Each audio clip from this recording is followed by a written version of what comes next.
আসসালামু আলাইকুম। একটি খাতা ও একটি কলমের মোট দাম ৭৫ টাকা। খাতার দাম ৫ টাকা কম ও কলমের দাম ২ টাকা বেশি হলে খাতার দাম কলমের দামের দ্বিগুণ হতো। খাতা ও কলমের কোনটির দাম কত? আচ্ছা,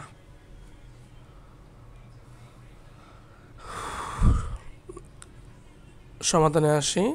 ধরি খাতার দাম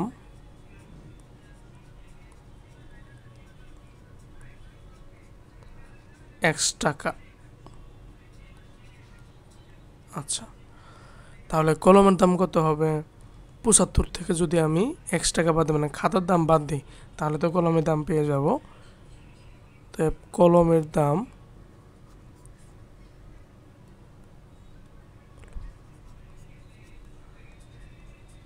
দাম ইকুয়াল ৭৫ মাইনাস x টাকা। আচ্ছা,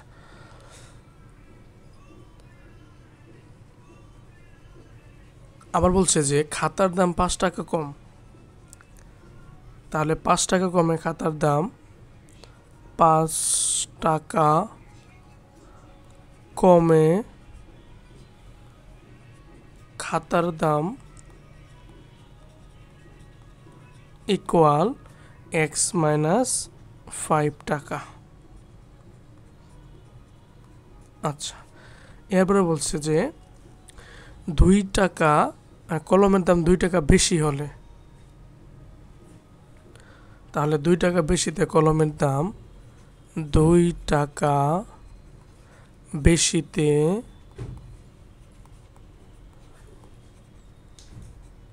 কলমের দাম ইকুয়াল, কলমের দাম কত আছে? ৭৫ মাইনাস x।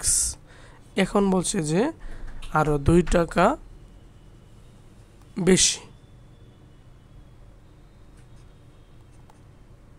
ওকে, তাহলে দাঁড়াইতেছে ৭৫ minus x plus 2 equal ৭৭ minus x টাকা। আচ্ছা,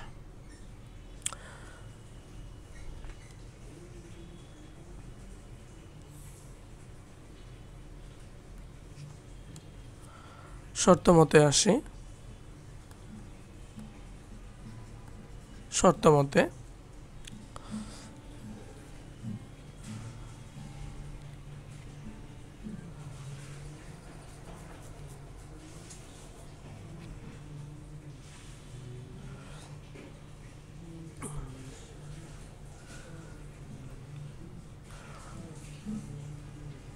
খাতার দাম ৫ টাকা কম ও কলমের দাম ২ টাকা বেশি হলে খাতার দাম কলমের দামের কি হইতো? দ্বিগুণ হয়ে যেত। খাতার দাম কলমের দামের দ্বিগুণ হয়ে যেত।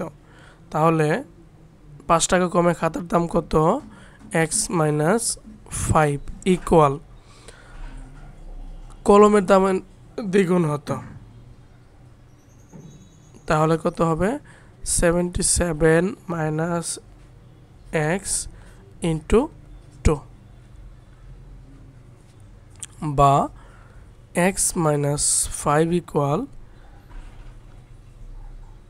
১৫৪ মাইনাস 2x, বা সবগুলো আমরা বাম পাশে নিয়ে আসি, বা যেটা সংখ্যা আছে ডান পাশে দিয়ে দেই। x প্লাস 2x ইকুয়াল ১৫৪ আর পাশে হচ্ছে ১৫৯, 159, বা 3x ইকুয়াল 159, বা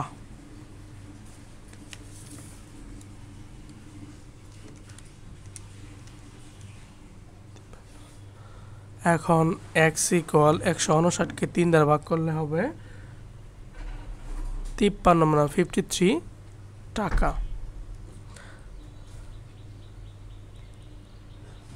অতএব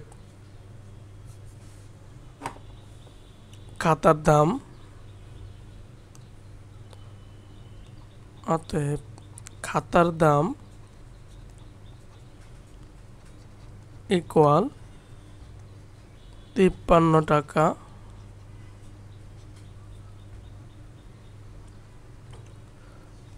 কলমের দাম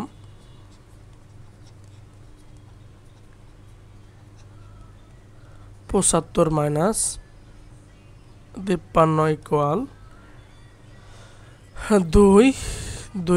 22 টাকা। এটাই হলো নির্ণয় অ্যান্সার। দুইটা আমাদের কাছে প্রশ্ন চাইছে, দুইটারই অ্যান্সার আমরা পেয়ে গেছি।